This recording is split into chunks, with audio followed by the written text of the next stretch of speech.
Hi, I'm Leisha Grabinski. This is Saskatchewan. You've probably heard the news that Bell wants to build a data center south of Regina, but there are very few details to really know what this center will be.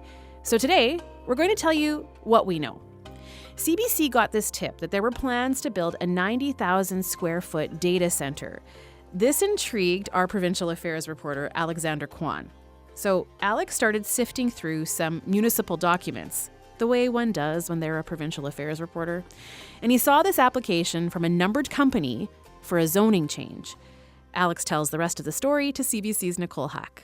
So what do we know about this proposed data center campus? So I want to be really clear. What we know is very limited right now. Most of it is based off of documents that have been filed with the rural municipality of Sherwood.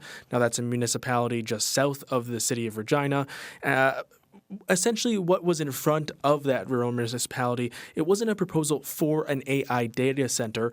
It was a application for rezoning. And that means the specifics about this center itself were not included in the documents. Here are the details we do have right now. This data center campus will be made up of an unspecified number of interconnected low-rise data center buildings.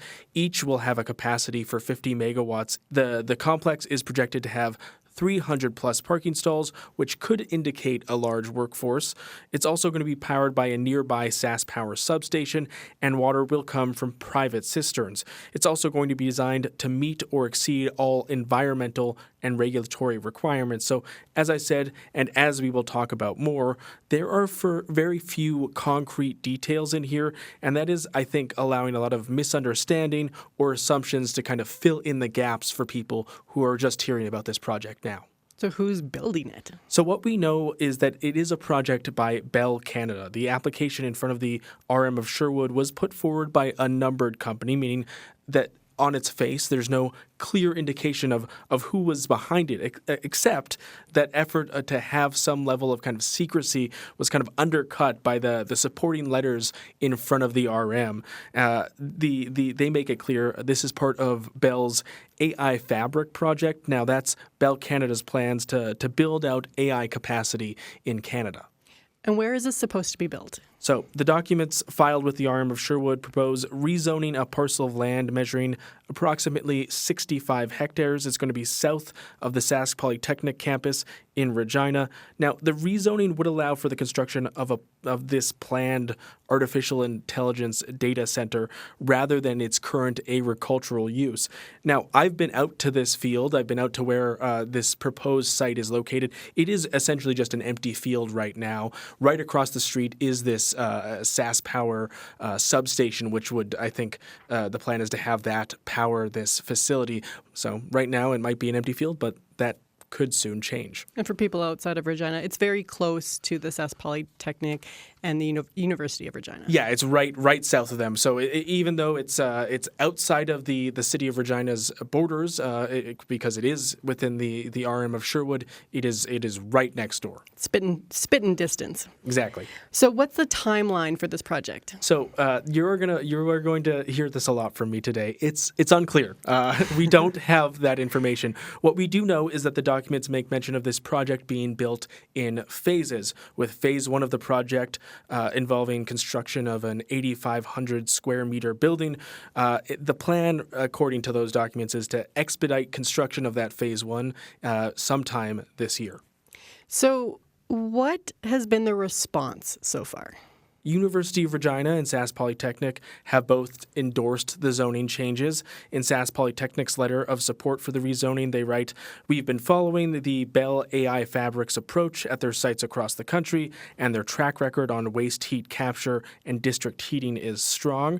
They have committed to providing thermal energy to neighboring institutions at no cost, a move that could significantly reduce carbon emissions associated with campus heating. The closed-loop cooling design, combined with Saskatchewan climates, results in a highly efficient facility." Now, Chris Yost, the U of R Vice President of Research, also endorsed this project. He says the university stands to benefit from the data center's construction, calls the center an opportunity to advance research, education, and its work around commercialization. Now, the City of Regina has also been made aware of the proposal. They waived a requirement for concept and secondary plan for this rezoning application, according to the package of documents filed with the RM of Sherwood. Now, Chad Bashinsky, the mayor of Regina, was asked about this. This is what he had to say. Now, I know modern data centers, many of them now are closed loop systems that don't use a lot of water. It's more of a radiator in your car kind of a situation. But those are the design details that we haven't seen, that hasn't come forward yet. And so if they do, there will be a very, very strict review to make sure that there is no risk to the City of Regina's water.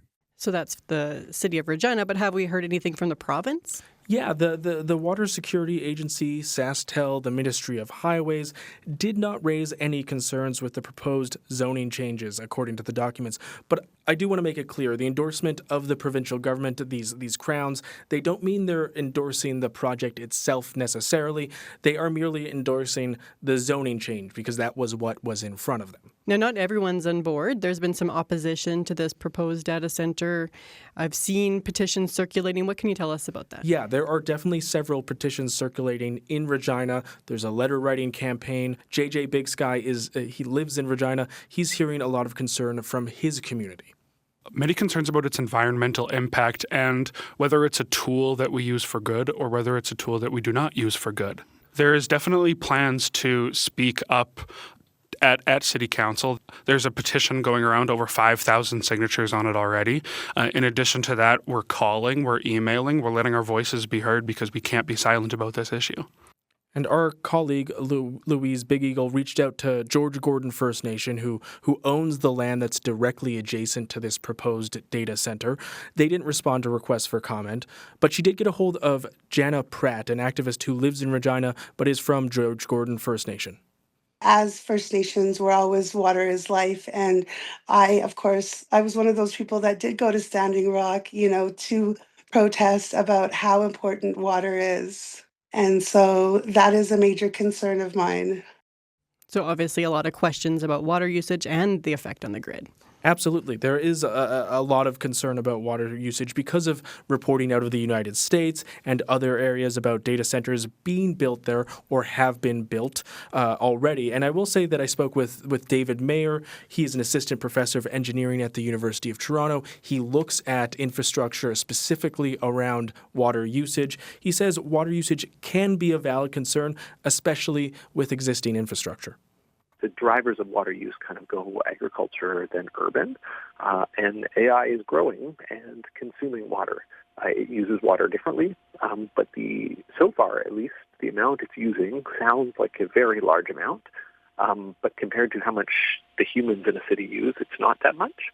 But it uses it all at once and all in one place, and so depending on the pipes that connect the AI data center to the rest of the city or to its water source, it can have a local straining effect. So that is what he said. But the info we have right now is, again, very, very, very limited. What we do know is that the AI data center would have private cisterns. That's where it would get its water from. But we don't know if it had to be connected to the City of Regina's water. We don't know how much water those private cisterns would have. We don't even know necessarily how that water would be used outside of that kind of reference from Sask Polytech to using this water cooling system. So, again, we really don't know a whole lot. And I think that is one of the concerns for a lot of people just trying to find out information about this is that there just isn't that much information in front of them. And the group that does have that information, well, Bell. That is a Bell. We reached out Yeah. to them. They largely did not respond to a lot of our requests for comments. In our initial reporting, they didn't respond, but just this week, they sent a statement acknowledging that they are working with municipalities across Canada to deliver data infrastructure. It says they have no announcement to make at this time, so again, no clear acknowledgement even of this proposed data center in Regina, and unfortunately, a continued lack of information for people who are, I think, scrambling to find information. So it's I think a frustrating part for us who are trying to share information and then people who want to find that out. Alex, what will you be watching for in the next while here? Well, we know that the RM of Sherwood is not the only one with an interest in an AI data center. The RM of Edenwald, which is another RM just outside of the city of Regina, they had a public hearing around a bylaw change that would include data centers as a usage in its planning bylaw. Now, that doesn't mean a proposal is happening in the RM, but it does mean it could be somewhere down the line. As for the project in the RM of Sherwood, I'll keep checking their council agenda because any kind of new details on that project will likely appear in front of that council before anyone else. And especially when Bell isn't necessarily sharing any information with us, it might come through filings with them. Now, this has all sparked quite the conversation, with a lot of questions and very strong opinions. So how does one start figuring out the answers to something pretty big, new, and complex? Simon Enoch lives in Regina. He works for the Canadian Centre for Policy Alternatives, and he co-authored a paper called "So You're Getting a Data Center. Here's What to Know." Certainly, if we want to continue using the internet, I think we all agree we do, we're going to have to build these things. Best that they're built here, best that they're built under conditions that maximize their positives for the communities within which they're sited and mitigate the negatives. Simon shared what he knows with CBC's Nicole Huck, alongside Maren Lowen. You might remember that Maren was a city councillor in Saskatoon for 13 years. Now she's with Urban Climate Leadership with a focus on AI and cities. Nicole asked Simon and Maren to hash out the questions and answers many of us are looking for. Details. I want details because we can't really size up the impact and effect of this data center until we have more details. We need to know the size. We need to know how much energy it's going to consume. We need to know how much water it's going to consume, how many jobs are promised, all these sorts of details that so far we just don't know. And this piece that you wrote, I mean, it's not just Regina, right? This is something that we're seeing across the country. Yes, absolutely. Canada's just starting to experience its own data boom, investment boom, but we have the experience of the United States, which has already gone through this, didn't have much in the way of rules and regulations to begin with, and so it's kind of a mess down there. So we need to we need to learn from their mistakes. Maren, what about you? What was your first thought when you heard that Regina might be getting one of these centers? Well, as Simon said, I think it was only a matter of time before this trend hit home in Saskatchewan. And with the federal focus on increasing, quote unquote, sovereign data infrastructure in Canada, we can expect more of these. But as a recovering city councillor, my thoughts went immediately to the kinds of information I would want to make a good decision on behalf of my community. And I think it's a very overwhelming process. This is a new type of land use for decision makers to contemplate. And so what was on my mind is, what are the questions that you need to ask to get at good information to make a good decision for your residents? Maren, you work with cities as they incorporate AI into their communities. How have you seen the use of AI change in recent years? Just how big a deal is it now compared to even a year and a half ago when you were on council? Well, it's interesting. I think we talked about AI 2 or 3 times when I was on city council, at the council level, and things have changed very dramatically in the last 2 years. I think there are lots of interesting ways that AI and cities are crossing paths. I would say in 2 general categories. One is internally in terms of the way that cities are using AI in their operations, and there are lots of examples of that. Of course, we have a bit of a climate focus at Urban Climate Leadership, so we look to cities all over the world that are using AI and machine learning, often traditional AI and not generative AI, to support their operations. And then the more emergent category is really what happens when AI infrastructure comes to town, and what implications does that have for a local community's environmental welfare, for their electrical needs, and for their water consumption. So those are kind of the 2 ways in which we see cities grappling with AI right now. Do you find that communities do have the expertise needed to make informed decisions around AI and data centers? Over the last year, Urban Climate Leadership has been consulting with local governments and related stakeholders, and we've heard a couple really prominent themes emerge from those conversations. One is that AI is of interest to cities. They want to use it as best they can to support all kinds of operations, but also their climate work. But really only 23% of cities are using AI right now because it can be quite overwhelming, and many smaller municipalities lack the governance or policy infrastructure that would be required to successfully successfully implement AI in a way that's climate and equity informed. And then the second thing we're hearing is just overwhelm at the prospect of navigating a major land use decision around data centers. We will see more of these, and we are going to see them in rural locations, RMs with small administrative capacity. And so it is, I think, overwhelming for local governments to tackle these kinds of questions. Do you think that's strategic? Well, I don't think that it is an accident that municipalities with large availability of unfettered land are attractive. These are very large facilities, and so it's a lot easier to build a new data center in a rural location than it is in a very constricted urban space.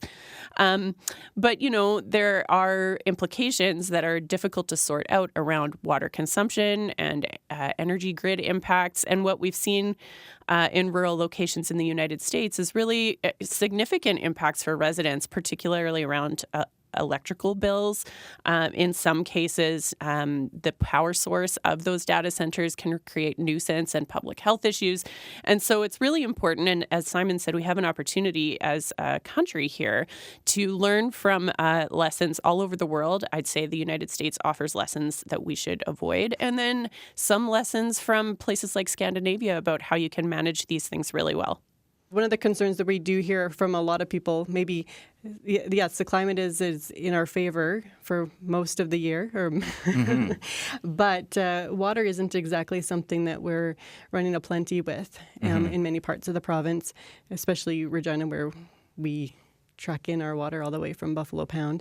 I'm just wondering, what are some of the questions around water that you think need to be answered before this begins? Yeah, and once again, the details, the cooling system, what is it? They say it's a closed loop system. Does that mean that it's evaporating? Does that mean it's not evaporating? Most cooling systems for AI data centers lose about 80% of their water to evaporation. So is that happening? If that is happening, then you're going to have to recharge it pretty frequently. If they're not using water, are they using refrigerants? Those have to be disposed of. They can be quite toxic. So once again, there's just a host of problems here.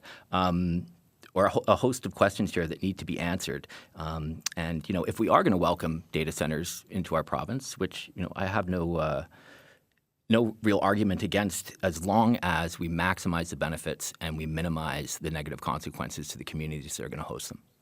Marion, do you have any thoughts? Yeah, I think this is really a question not about if data centers are coming, but the way in which they can be managed and regulated to provide the best outcomes for communities in Saskatchewan. And I'm very sympathetic as a former politician to the promise and the draw of an economic development opportunity. It's very difficult to say no to those. And so really what you want to do is find a way to get to a yes, which is sustainable. I think it is important, in addition to some of the comments we've heard about water, to really consider the grid impacts, because one thing that Saskatchewan has as an advantage is its climate, and a disadvantage that we have, which we share with many American jurisdictions, is an antiquated electrical grid with several substantial infrastructure deficits. And one of the reasons that power has become such a hotbed issue in the United States is because many jurisdictions that get data centers do not have a legislative requirement for those data centers to pay for their own power upgrades. So what happens is, if you need infrastructure upgrades, transmission upgrades to connect those data centers to the grid to supply adequate power, the cost of those upgrades goes on household electrical bills throughout the state or throughout the region. There are, to the best of my knowledge, no provisions in Saskatchewan that would prevent that from happening. And so it's important to think about intergovernmental cooperation on these files. We've also heard, from the mayor of Regina, who will almost certainly have substantial impacts to their municipality, but this is a decision happening outside of the city limits. So it requires regional government cooperation, and it requires, the province to be thinking about protecting residents from paying for transferred costs from the tech sector, who can absolutely afford to pay for those upgrades. I will point to Bill 8 in Alberta as an example of this in another jurisdiction in Canada. Tell us a little bit more about Bill 8. Well, Bill 8 is a piece of legislation that really is designed to facilitate more data center development in Alberta. But one thing that the government of Alberta has done is put in place the requirement for new data centers to pay for their own power upgrade costs. So in essence, if you need a new substation in order to run your data center, then the proponent pays for that, and it doesn't go on, the power utility bills in the neighboring households. In the United States, there are some jurisdictions where power bills have gone up almost 300% in the last 5 years because of data center density. So that's something we absolutely want to work to avoid when we're thinking about new data centers in Saskatchewan. One thing I'd say about Bill 8 in Alberta is that it also allows for on-site power generation. And as an organization that's thinking about climate impacts, this is not such a positive feature of that bill because it can increase electrical generation from emissions-heavy sources. Diesel generators are a very common backup, or natural gas plants. And so that's something to think about, too, is the overall emissions cost for these kinds of facilities. There's a statistic I read recently, which, if all of the data centers currently proposed in Alberta were to be approved, which excludes the new proposal in Olds, Alberta, which is the largest in the country, if those were all approved, they would require more than double the average daily electricity for the entire province of Alberta. So it's a very substantial increase in electrical demand if all of these were to go through. Yeah, I was reading about that project in Olds this morning, and it was estimated that daily it would take as much energy as the entire city of Edmonton uses on a daily basis. So just to give some context for what kind of demand we're talking about here.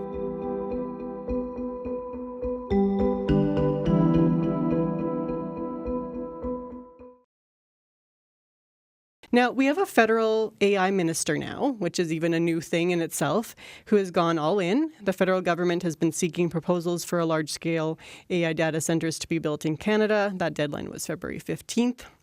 For their most recent proposals, the federal government says it will provide additional compute capacity for the broader domestic innovation ecosystem, including academia and industry. And I'm just curious on that front, because the project in Regina is proposed for right beside the University of Saskatchewan and Sask Polytechnic. Simon, how do you foresee groups like that potentially benefiting from this project? Yeah, once again, I'm kind of puzzled by that particular claim because it depends on what kind of data center it is. If it's a co-location center, which is sort of where tenants rent server space from a sort of landlord, you could see how the University of Regina might bring its own servers in there and use the data center in that respect. But if it's an AI training and inference center, as Bell claims, that's a little bit more difficult to understand how there's going to be a research partnership. So I'd like to see more details on that. Certainly, they've mentioned the recapturing the heating for greenhouses. We've seen that a lot in Scandinavian countries, so that's wonderful that they're looking at that sort of spin-off effect. But in regards to the research partnership, I'd really like to see more details and get some answers in that respect. And just help us understand, because there are data centers that currently exist in Saskatchewan, but this is different in how? As I understand it, this is, for one thing, a larger facility and used for a different kind of data storage and movement. So I think in very simple terms, the complexity of the tasks at an AI inference or training hyperscale center are much more substantial than a conventional data storage type of data center. We've all experienced a laptop getting hot when you use it for a long time. That's because the chips, the computing chips are getting hot. The same thing happens in data centers, and that's why we hear about the need to cool these facilities. And so obviously it's just the same kind of phenomenon on a much larger scale. And that's why it's important for, I think, communities to even think proactively about zoning designations for data centers, the kinds of provisions they might want to put in place about size and use. But the AI data centers are the kinds of data centers that are really driving this boom across North America and around the world. So I'm wondering, Simon, when it comes to policies that you would like to see in place around this, what do you have in mind? Well, I would just begin by sort of saying, like, this is a great opportunity that we're having this debate right now and asking these questions because, like you said, so many other governments are struggling with this. How do we meet this new challenge in regards to investment? How do we invite these centers in? How do we ensure that, they're good neighbors? How do we ensure that they maximize economic spinoffs and things like that? So as we were sort of saying, we need. I think it's good to say that these are important investments that we need to have in our province, but nevertheless, things. Protecting ratepayers, ensuring there's setbacks from residences, from hospitals, from long-term care centers, using noise suppression equipment if possible, full transparency on electricity and water consumption, and on e-waste. I think is vitally important. We didn't even talk about e-waste. I know it's like peeling an onion. But the transparency picture, I think, is vital because citizens need to know how much of their resources these facilities are consuming. And when they do know that, then I think they'll have the information. They'll be armed with the information to make much better decisions than what we're doing right now, which is a lot of speculation. It's a lot. It's a lot of speculation, and we're filling the void. So what's pretty clear to me now at this point is that Marin and Simon both say we will see data centers built here. They will be big, and they'll be important in keeping our data safe and secure within our own borders. But regulation and transparency will be essential. Now, what do you think? What questions do you still have? Email thisisk@cbc.ca.